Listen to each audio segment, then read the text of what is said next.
All right, guys, if you just watched Battle Report, final score Votann 50, Normally that wouldn't be a win. However, Necrons Necrons 34. 34. Very, very low scoring game. I'm very disappointed. I am very disappointed. One, because it's so low scoring, and two, just a lot to unpack from that game. That one, I had, after seeing all the talk with the Canoptek, I was having a higher hopes that it was going to just be absolute control base, and it really wasn't.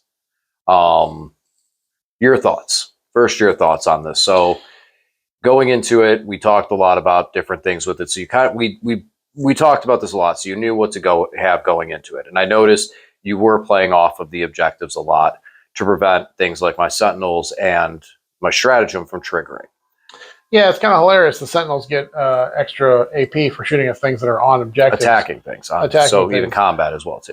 Yeah, but then the objective in the center disappeared in turn 4, and then so suddenly lost his bonus when he was attacking things there. Mm-hmm. So it's an interesting interaction between the Sentinels rules. I don't know.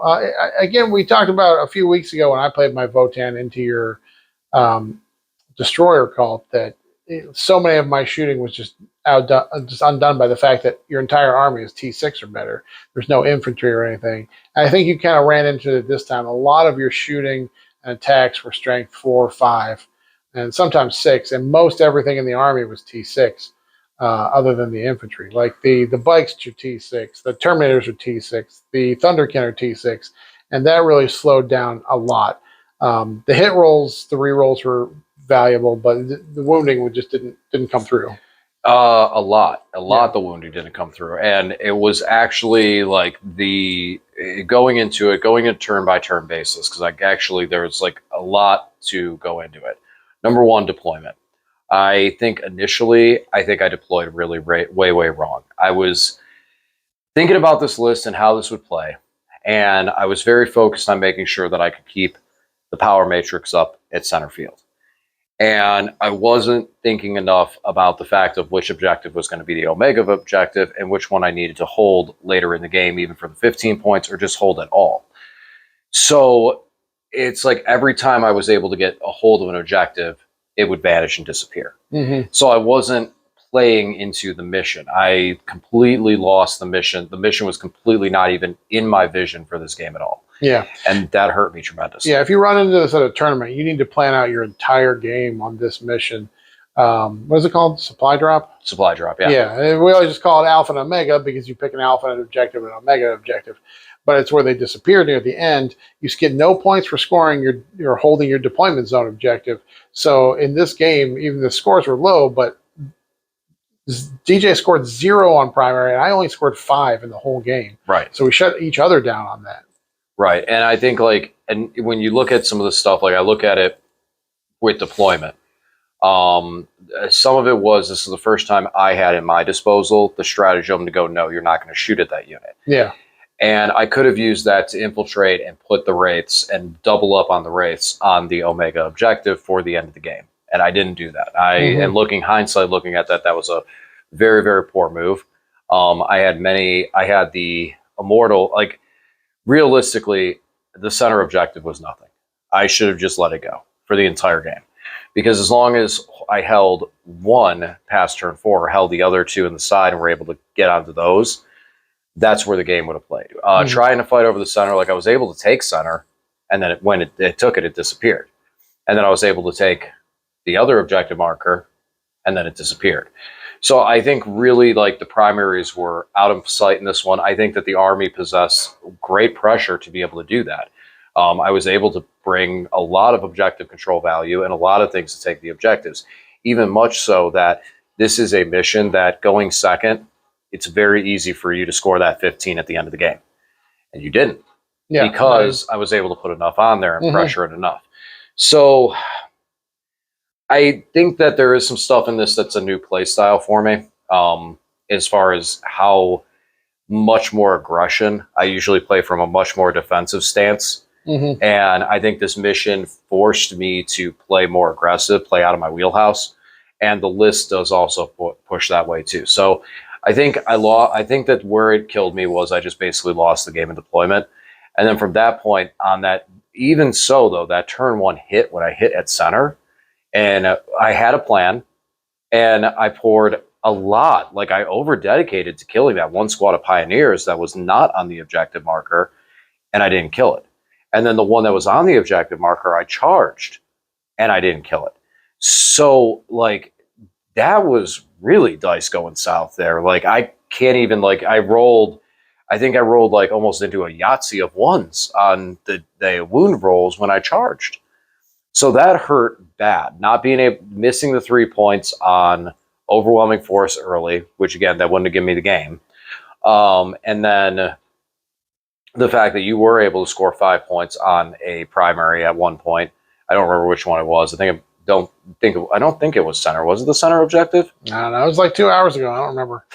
It's on the score sheet, so I got 5 points. I got my primary. Yeah. It might. I think it was the center objective marker. Yeah. Was that one? No, it was over on this one. I got to this one. Oh, that's right. Yeah. With the Hecaton and the Hearthguard before you couldn't pick them off. So Right. So yeah, that was that one. So it was that 5 points over there. But yeah, I mean, at any point, because that's a difference of 13 points. What we're looking at, 16 points. 16 points.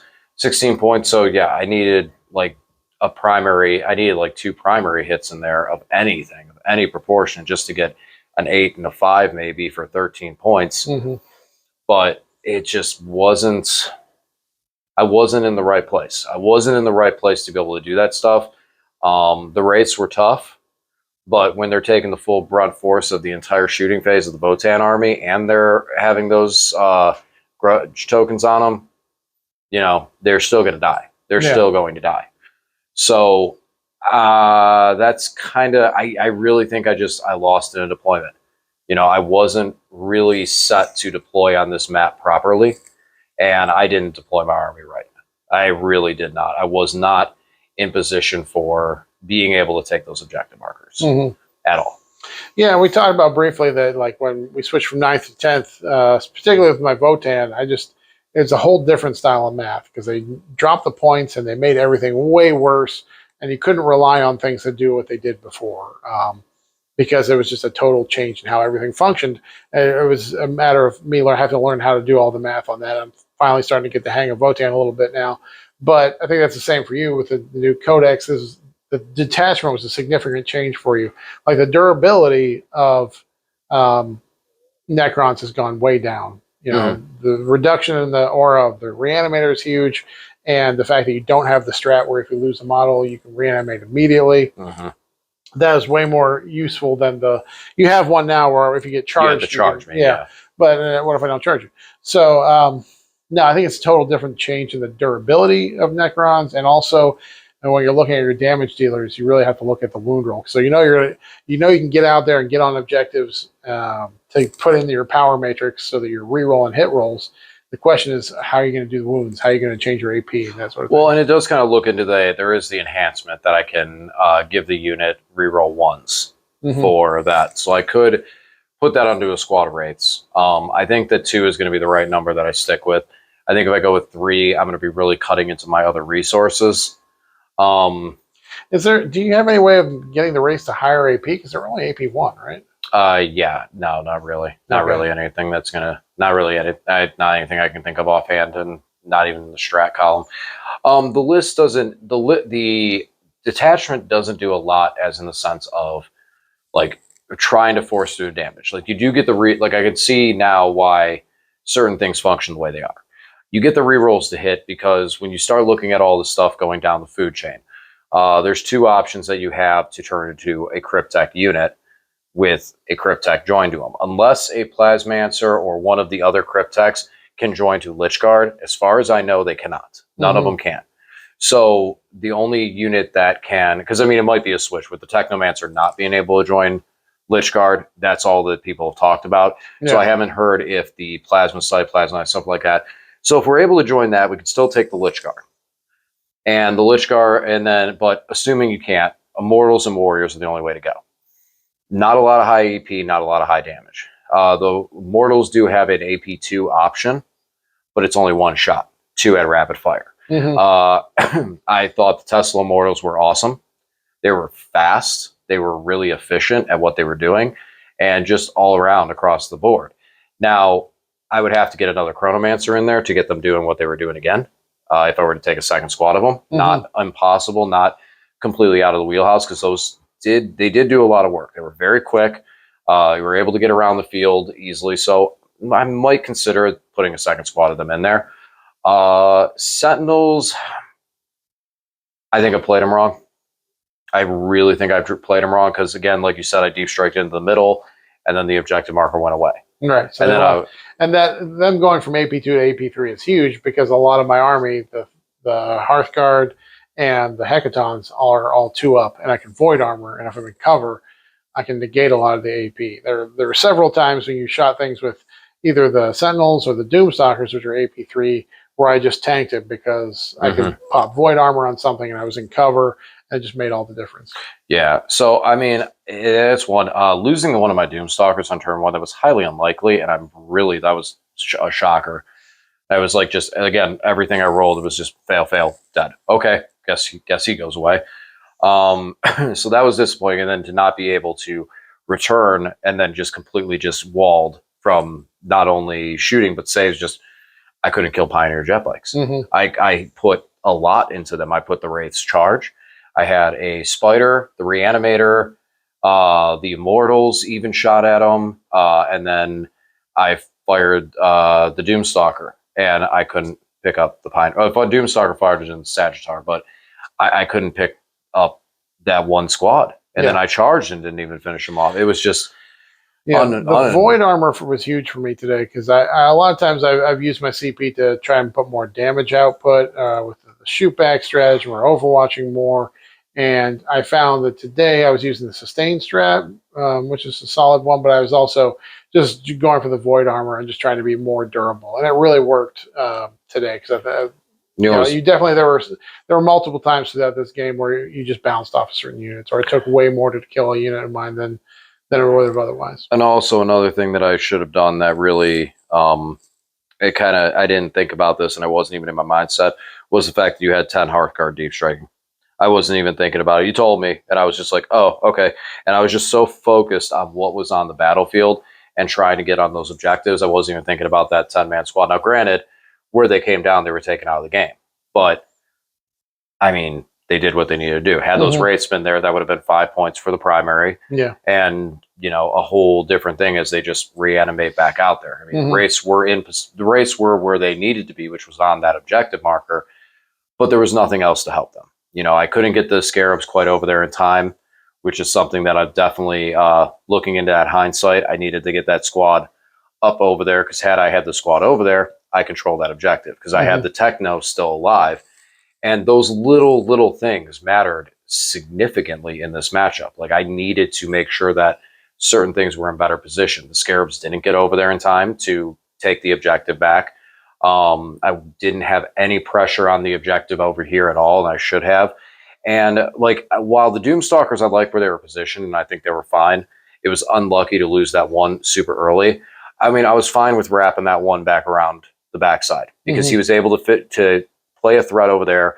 The more you dedicated, he could have done more work over there. You didn't end up. He dropped back, was still able to draw 48 down lane, pick up the Sagittar, and I mean, he was a champ. And then the other Doomstalker, I mean, he marched up on that objective and charged, and tank shocked, and was able to help take that OC, reduce your OC value enough to be able to take that. So hindsight again, I look at this and I'm like, wow, what was I thinking? Why did I dedicate so much strength into the first objective that was going to disappear? I should have been more on that. You didn't have a secondary based on that, did you? Did you have area denial at some point or anything? I think on turn 1 I might have had something. Like, there might have been a turn where I scored 3 because of that, but I don't think that was one of my cards. Overwhelming force, deploy teleport homers. That was it. Oh, yeah, you got in the middle for. But that was the Scarabs that moved up there on turn 1. Yeah. And just went, okay, I'm going to do this. But then from that point on, I could have just ran over here and crashed over here and then built a wall so your vehicles couldn't have gotten through and been fine with it, And hindsight, I look at that and I'm just like, man, that was dumb. That was a dumb play. Yeah, well, it's your first game with a new army, and this is a mission that requires so much forethought. You can't just think one step ahead. You have to be thinking about and I think turn 5 at the start of turn 1. No, and I think one of the big things to take away from this is like what you said there. I think in the future, when some of your armies get new books or we're playing new things and trying out things, we probably shouldn't play some of the missions that have so much of that extra of like deploying objectives, moving objectives, removing objectives. Those things are things that are like afterthoughts, because there is a lot of tournaments that don't like using those for the simple reason that people picking up objective markers and moving all that stuff, it damages terrain. So I do see a lot where TOs will kind of shy away from those extra layers and just leave the objectives on the field. So that is that's a big part of it. I think, and it was probably too much to be going into thinking about right off rip. I do see a lot of people that are running this list. I've seen, I think, 2 battle reports where the Canoptek list has done very, very well. And congratulations, Internet. Here's the one that the Canoptek list does not do well. And we provide balance here at Tim's Nation. Exactly. But I think that a lot of it is just my mindset was not, I wasn't in the right mindset for this mission. Yeah. And not being, because had our objectives stayed the whole game, and if it was 5 points to score those, even 5 for our home field, you would have held your home field throughout the whole game.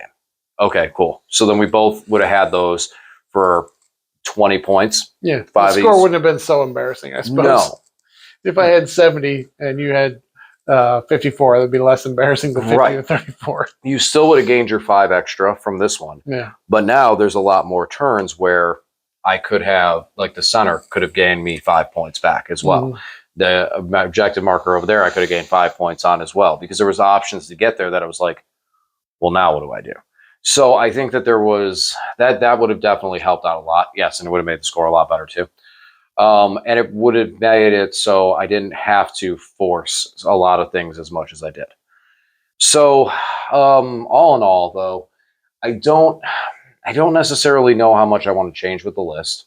Yeah, you need to play it some more. You need practice. I mean, you have very specific stratagems that you haven't had before, like making something lone operative, making a unit lone operative. Yes. How do you want to use that? Do you want to march a Doomstalker right up the table? Deploy it on the line, march it right up the table, so it's kind of controlling the center of the board and using that to shield it, or do you want to use it on a different unit, or what do you want to use that on? That takes a lot of practice, because it's a new ability that you haven't had in any of your armies before. Not sure if the reanimator stays. Yeah.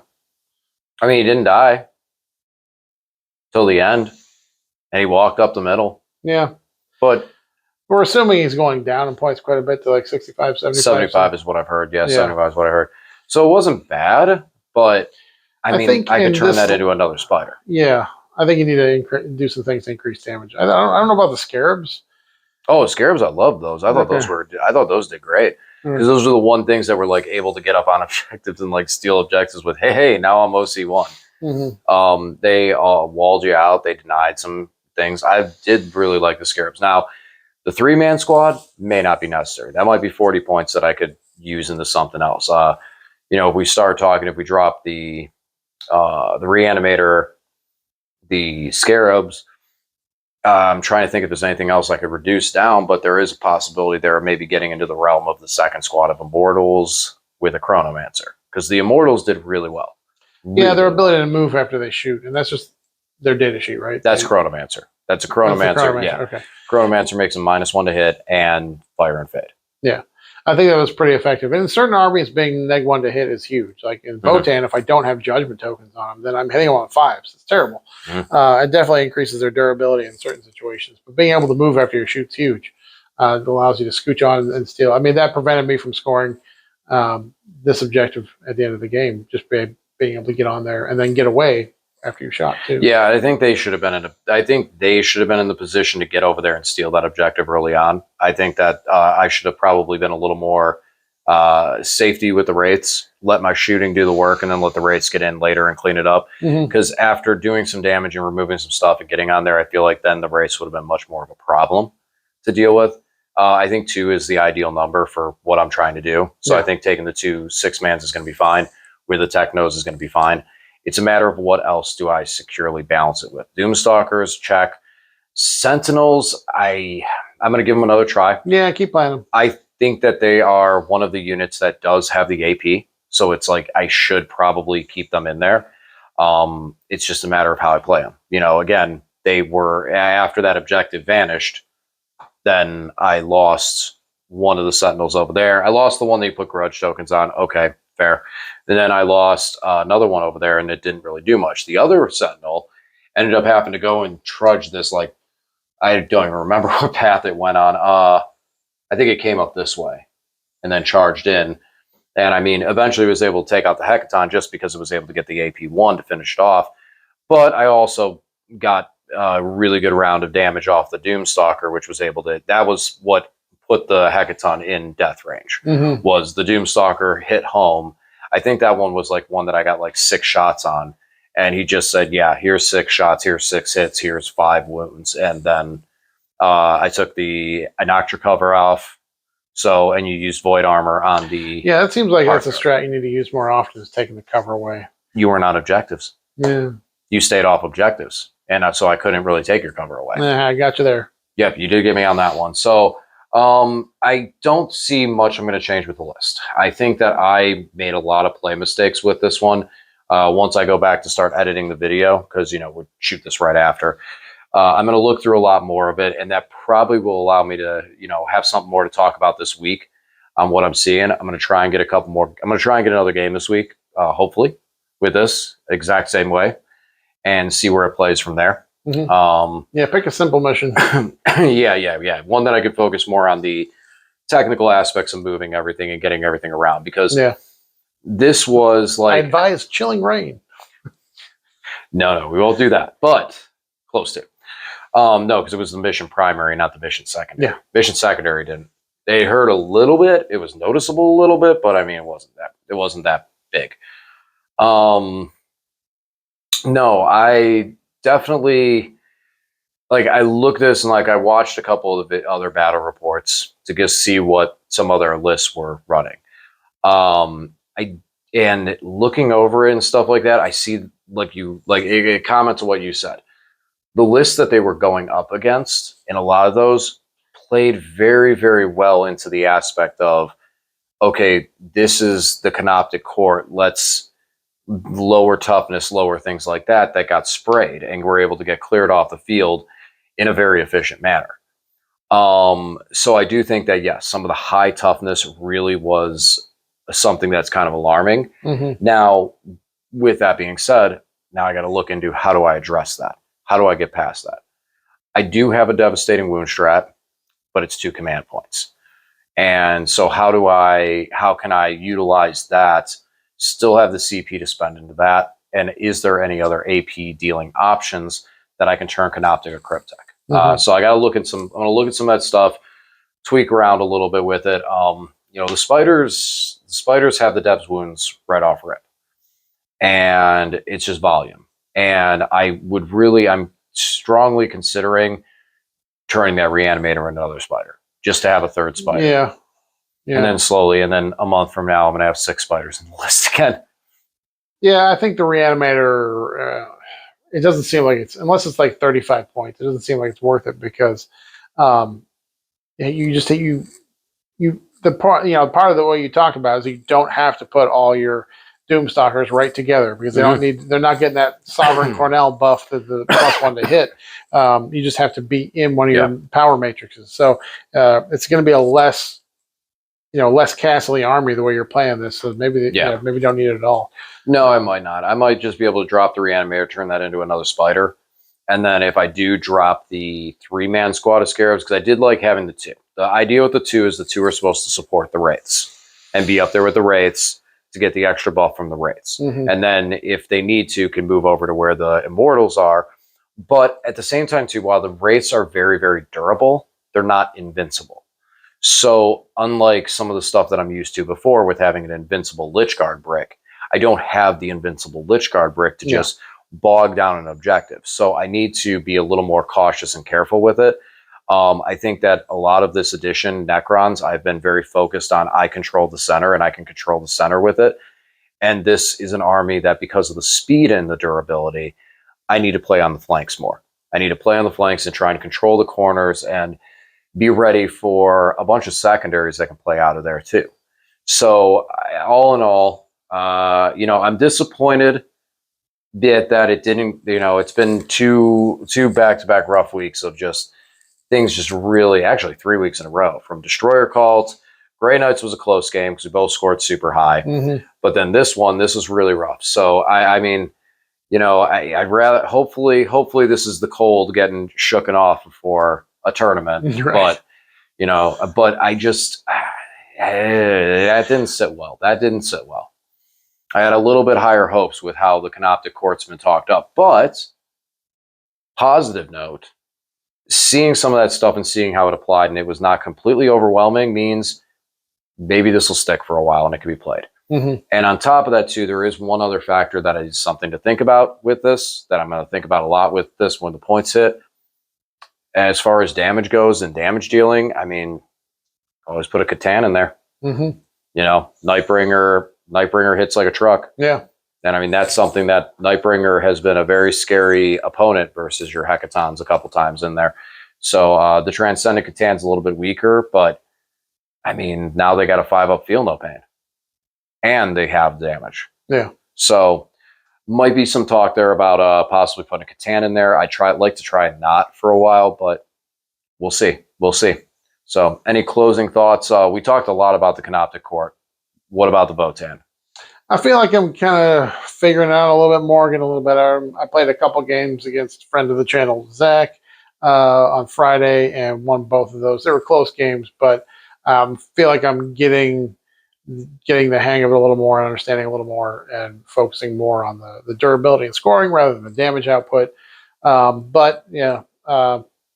No, I'm happy with how they've played the last couple times I've played them. So I was really down for a while. And even after they got buffed and the points drops and the data slate changes, I was still struggling with a little bit. So I'm starting to figure them out a little bit more now. I know the thing to do is take all the Sagittars, take 6 Sagittars. I don't have 6 Sagittars. I'm not going to try to get 6 Sagittars. No, but the one was an MVP. How the one functioned, I mean, The one in some ways probably scored you enough winning points for the game. Because that one scored behind enemy lines for 2 units and was able to deploy you the teleport homers just by its existence alone. 10 points on secondaries for him right there. So that's why people are running a bunch of them, because we kill one, there's just more that pop out with little squads of guys in them. So, but no, I'm happy with how they played. Feeling better about the Hecatons. I wasn't really feeling good about them before. Their damage is still really inconsistent. Conversion beamers, when they pop off strong. But there's so many times I just roll a 1 and a 2 for my hit rolls, and they don't do anything. I'm feeling a lot better about it, and going to keep playing some more in the future. I'm pretty happy about most of my armies, though. Deathwatch is feeling good. Death Guard is feeling good. Votann is feeling good. So at this point, it's a hard time to choose what am I going to play. Well, it's going to be interesting because soon we got in January for the new year. We're going to be starting our little mini on-house tournament for our the title belt that we will compete for on a more regular basis. So, man, I got to get the rust shooken off of some of this stuff. It has not been a solid couple of weeks for me. It's been just some rough Warhammer. It's been a real big slump. But I mean, maybe this is going to be the blessings. Canoptek Court is definitely a powerful detachment, and maybe it's just a matter of I got to kick it a couple times, pop the clutch, and get this thing to start running. You got to take some losses. Remember, I beat your Grey Knights, and then you went undefeated at a GT with the Grey Knights. So, you got to take some losses that makes you a better player. So. Right. It's all in the rotation of Ominous, and then we're going to come back after our next tournament and go, won a tournament, by the way. Lane was there too. Hey. Lose 3 games to me, and then we win 3 games. Then just go 100 at GT and just go, okay, there it is.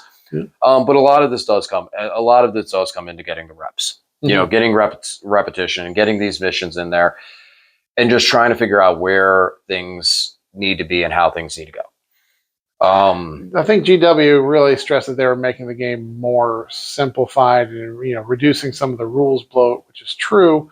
They cut back in the number of stratagems and the number of rules and stuff, but I think they increased the reactivity of the game where there's so many different ways you can react during your opponent's shooting and movement phases, and so many ways your opponent can react to you, that it seems to have a higher mental load than what it did before, where you have to be so aware every second of the game.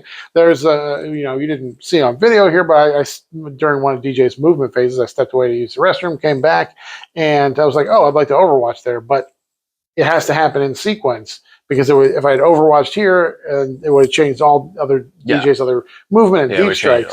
So even in your opponent's movement phase, it used to be like, that's when I go get a drink of water or something. Like, nope, not anymore. You have to stay focused the whole time in case you want to Overwatch during their movement phase, or if you want rapid ingress, or maybe you have a stratagem or ability where you can move after they move, and it requires a lot more attentiveness, and like I said, a higher mental load, because you have to stay focused 100% of the time. And honestly, in hindsight, I probably should have just deep strike one of those Sentinels on there, because that probably would have been enough to score me like 5 points on that objective. Yeah. Yeah, thinking about that now, just as you said that, I'm like, because the objective marker didn't disappear until after, and you did move up and shot the Technomancer down. And granted, you could have charged into that Sentinel, but now we're throwing dice in there, and I'm not sure. You had 10 guys. I don't know if all of them would have gotten to be able to punch him, and he is toughness 9 with a 4-up involved. Mm-hmm. So he might have been able to do it, and plus where you were, you're only a 5-inch move. You might not have been even able to make the charge and land the charge. So that might have been the better play to make over there, just to get that objective. Initially, I looked at it, I was like, okay, well, now you're not going to be able to charge on the objective, so neither one of us is going to have it. But yeah. Oh, not to mention your secondaries. That one turn you got 10 on secondary. That was a huge turn. And I was watching that turn, and I'm just like, I don't know how I'm going to be able to catch up from that. And obviously, I wasn't able to. The primary, the 5 points on primary, yeah. But still, that 1 10-point turn was just like, I got to worry about this 5 points you scored on primary, and I got this 10 points over here that you just moved up on me on. So I do think it's just something that's going to take some reps. This is different than what I was playing before in a lot of different ways. These are a lot of my favorite units entirely. So I might make a couple of tweaks. I mean, we do have the points to still come out. Mm-hmm. I know they're all over the place. So you should get them very soon. Yeah. But, all in all, I mean, like I said, I'm disappointed, but I'm not discouraged. I look at it and just go, wow, that was not I didn't play that right. And that gives me a lot to look back and go, okay, why didn't those things work? And actually, I'm going to be looking at this a lot and seeing like where could stuff have been to be in a better position. And also another big thing that I feel, and I don't know how you feel about this, and we'll close the video on this. Ever since I changed the terrain to this terrain setup, I have been getting crushed. So let's keep it. I mean, it's perfect. Just keep this terrain just the way it is. Oh, there's a piece out. I'm gonna have to remeasure everything out. Darn, gotta have to change it up. But I know it's this terrain laid out really beats me up pretty bad. And I do think that this is a very weird terrain setup.